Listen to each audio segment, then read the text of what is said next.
The gospel reading this morning comes from Matthew chapter 5, verses 13 through 20. Jesus said, "You are the salt of the earth." But if salt has lost its taste, how can its saltiness be restored? It is no longer good for anything, but it's thrown out and trampled underfoot. You are the light of the world. A city built on a hill cannot be hidden. No one, after lighting a lamp, puts it under the bushel basket, but on the lampstand, and it gives light to all in the house. In the same way, let your light shine before others, so that they may see your good works and give glory to our Father in heaven. Do not think that I have come to abolish the law or the prophets. I have come not to abolish, but to fulfill. For truly I tell you, until heaven and earth pass away, not one letter, not one stroke of the ledger will pass from the law until all is accomplished. Therefore, whoever breaks one of the least of these commandments and teaches others to do the same will be called least in the kingdom of heaven. But whoever does them and teaches them will be called great in the kingdom of heaven.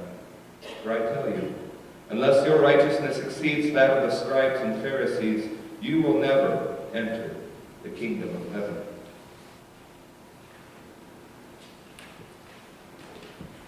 When I was in high school, I think it was probably my freshman year that I started noticing him. There was a man who would walk around the entire town. It wasn't a very big town. There was only 9,000 or 10,000 people, so there wasn't a whole lot of ground to cover, maybe a few miles.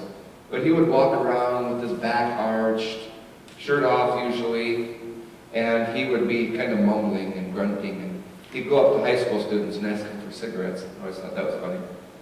And he would come up to you and say, "Hey, you got a cigarette?" And he talked like that. And I was like, who is this guy? And so I asked my mom, I said, who's this guy who walks around grunting and talking to himself and saying weird stuff? And she said, oh, that's Dennis. Okay, well, what's the scoop? Who is this guy? Oh, he was our class valedictorian and state wrestling champion.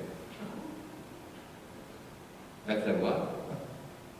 And she said, yeah, but he was a good kid. Goody two-shoes, never did anything wrong. But one time he said, you know what? I'm going to show people I'm not such a goody two-shoes. I'm going to be a little bit of a rebel. I'm going to snort some of this stuff that these guys have. And unfortunately, it was ended out with something else. Who knows what it was. But whatever it was, it did the trick. It fried his brain and he was done. And he ended up giving up scholarships to a lot of Big Ten schools, both for academics and for sports. Just ruined everything. And I remember one of the things that he turned to after that was alcohol. And so I went to this open AA meeting with my grandmother. And I saw him at the meeting, and they were all passing the Bible around, taking turns reading. And as the Bible's coming along to the passage that he's going to read, I'm thinking, oh, this is going to be good. This will be real good. I'm going to be a smart aleck. I was good at that. And so when it got to him, he took the Bible, looked at the words, and he read in a perfectly clear voice this passage about the kingdom of heaven. And all of us were just blown away. I mean, this guy couldn't hardly say anything intelligible, but all of a sudden, he's speaking clearly as he's reading the Bible. And then he starts to cry. And he says, I blew my chance to help create that. You see, the mentor, the person who was running the AA meeting, said, no, Dennis, you didn't. It's never too late to create that. And that's the point. Well, all this talk about heaven and these books, Heaven is for Real, and Proof of Heaven, and all these other books that prove that there is a place called heaven, bore the heck out of me. They just really don't interest me a whole lot because I can't imagine that heaven is this place that is so static, so boring, where the same thing just happens over and over and over again. Angels playing harps and singing and bowing down to God and hit, repeat, and hit, repeat, and hit, repeat. But the idea of a heaven that is in flux, depending on who's there, depending on who's working with God to create it, really interests me. The idea that heaven can be always changing, never just staying in one place or in one condition where people can get bored with it, but where it's always fluid, and getting better and better. Because if God is as big as we believe God is, then heaven must also be big. And it must also be able to change and morph and get better and better. And if as it is, as Jesus says, that heaven is, I don't know if it was Bonnie Carlyle, whoever said it, heaven is a place on earth. If it is so, then I hope this isn't it. I hope that it can change. I hope that it can get better. And I hope that, as Jesus says, that we can be a part of that and make it all better. Jesus said, you are the salt of the earth. It's kind of a how-to guide for how do we build this kingdom of heaven right here in our midst. You are the salt of the earth. Well, let's think about salt for a minute. Salt, of course, is for flavoring. So when he says, when salt has lost its flavoring, it's tossed out, it's no good anymore. What else do we use salt for? We use it for melting ice. We've got plenty of that outside, right? A little bit of a different compound there, but it's still salt. Salt back in olden times was used to seal covenants. When a covenant was signed, salt would be sprinkled around it. Salt is used for purification. You ever watch sumo wrestling? It's very tightly connected to the Shinto religion, and they take the salt and they throw it in the ring to purify it, because they're about to wrestle before the gods. Right? Salt was used on babies. When a newborn baby was born, they would rub salt on it, almost like a baptism ritual. Instead of water, they would use salt to purify the child and dedicate it. Salt is a symbol for wisdom. You've heard us say, anybody who's worth their salt, blah, blah, blah. We're talking about wisdom. So Jesus has this one word, salt, with so many different connotations, that if you want to build this place, if you want to be a part of it, here's one thing you're going to need. All of these properties. All of these ways that I am describing salt, but you're also going to need light. In Advent and in Christmas, we celebrated this coming of light into the world, and we, a couple weeks ago, read about the light that not only shines in the darkness, but a great light has pierced the darkness.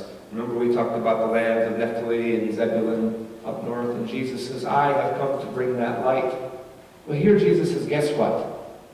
Guess what? You've got that light too. But who has light would hide it?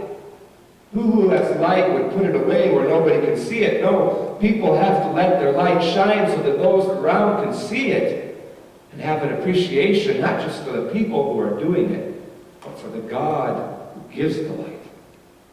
To worship the source of that which shines. Jesus is telling these people in this passage, which is part of the Sermon on the Mount. We think of the Sermon on the Mount as this huge, long discourse as Jesus is standing on the side of the mountain with all these people. And I always wonder, how did that work out without sound systems and microphones and stuff? I mean, it wasn't an amphitheater that was created for acoustics, so how the heck would they hear it?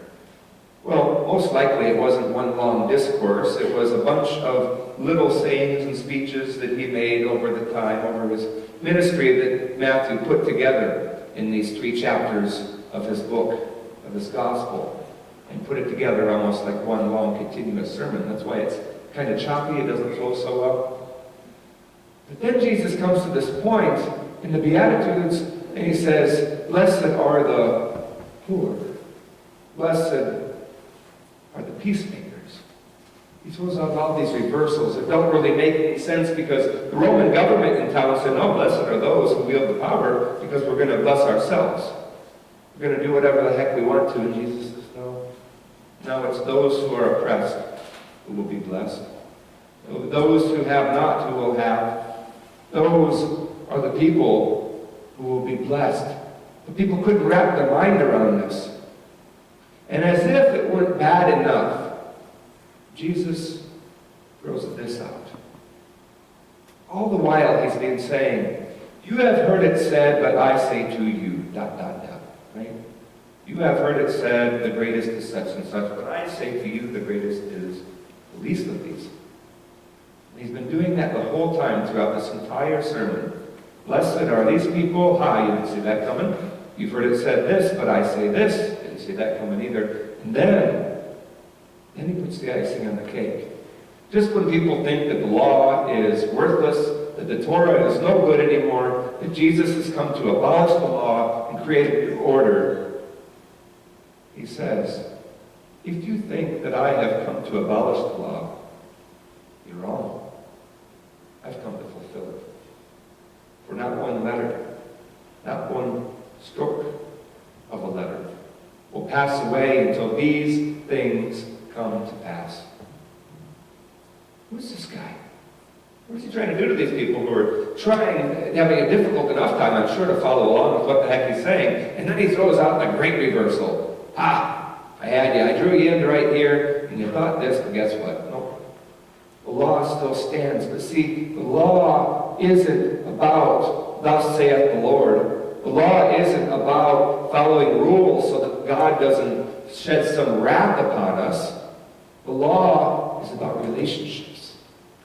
The law is about covenant between people, about love for one another, and how they act for one another is a result of that love.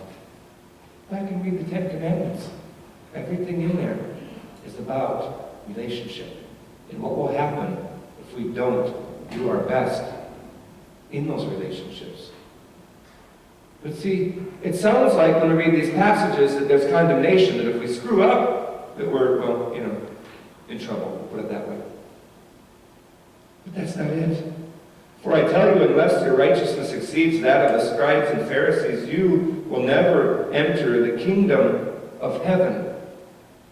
Sounds a lot like, to me, the way that we think about things, the way we've been trained over the years theologically, that we're thinking that somehow we're going to be cast into hell if we don't get it just right. That's not what Jesus is saying. He's saying, if you are building this thing, if you are building this kingdom of heaven here on earth with salt and with light and with love and with righteousness and following the law, and if you choose not to do it, then that's your own problem. You get to sit on the sidelines. You get to watch everybody else reach the benefits of living in this kingdom, really a kingdom, where people get along, where people respect each other, where people have love and care for one another, where people support one another, where people are like salt in their purity, in the way that they hold things together, one another, lifting one another up and not putting them down. That is what can happen if you do this. But if you choose not to, well, woe unto you, because you just threw yourself out of the race. It's not about God doing it to us, see. It's not about condemnation. It's just the fact that if we don't do what we're called to do, we can't reap the benefits because there's nothing there to benefit from. It never gets created if we don't do it. But God has given us the tools. God has given us the gifts, kind of like Anne-Marie's video showed. We have the gifts. Yes, the tree, we would think, suffered, lost everything. That wasn't the case. In the end, the tree was happy. Something that we can't quite fathom because we would think, well, how can you be happy? You've lost everything. That's the whole message of Jesus. All of these reversals, nothing is what it seems. But I say to you, although you see so much trouble around you, although you see so much destruction around you, although in their time the Roman government is around you oppressing you, although your Jewish religious leaders have flown the coop and basically given their alms to the Roman government instead of to God, in spite of all that, I'm telling you, there's still hope. There's still a chance. This is what we have to do. You may have noticed that the e-blast didn't go out this week yet. That was intentional. I created a survey. Now, I've been beating this drum and flapping my jaws for a long time about us getting out into the community and doing things, and picking two main things that we're going to latch on to, two causes, two non-profit passions that we'll have. These things that, I guess an easy way of saying it is, the things that keep you up at night, things that tie your stomach in a knot. Is it when you hear about a newborn baby being thrown out on the street or thrown in a garbage can? Well, then perhaps adoption or something like that is your passion. When you hear about people starving in our own backyard, well, then hunger or urban agriculture might be your passion. If you hear about women getting abused by their husbands, domestic violence may be your issue. Whatever it is, when you see it on the news or read it in the paper, it makes you sick to your stomach because you can't believe that it happens in our midst. We can do something about it. That's what Jesus is saying. That's what I'm saying. And it's going to happen. So there's a survey connected to the e-blast that's going out today or tomorrow. Please go on there and take the survey. There's a 1 through 5 rating scale. So for example, there's hunger and urban agriculture and entrepreneurial education and youth mentoring and all these different things. There's about 7, 8, 9 of them. And then there's a place at the end for other. If none of your passions are on there, go ahead and write it in. But check each one. Go through. If you're equally concerned about hunger and immigration and domestic, fine. Mark them all 5s, that's fine. Okay? But check them all. That way, at the end of this month, I can look at that and say, our church is passionate about this and this. And we'll have something concrete to go on. We'll have something that not only all of us in here, but our young adults, our youth, something that they can be passionate about. And I want your parents to what do you guys do? Take that survey. Let me know what you guys care about. Okay? And in doing that, in doing this, there will be transformation for us and for them. But you see, when it happens, it won't be in us and them. It will just be us.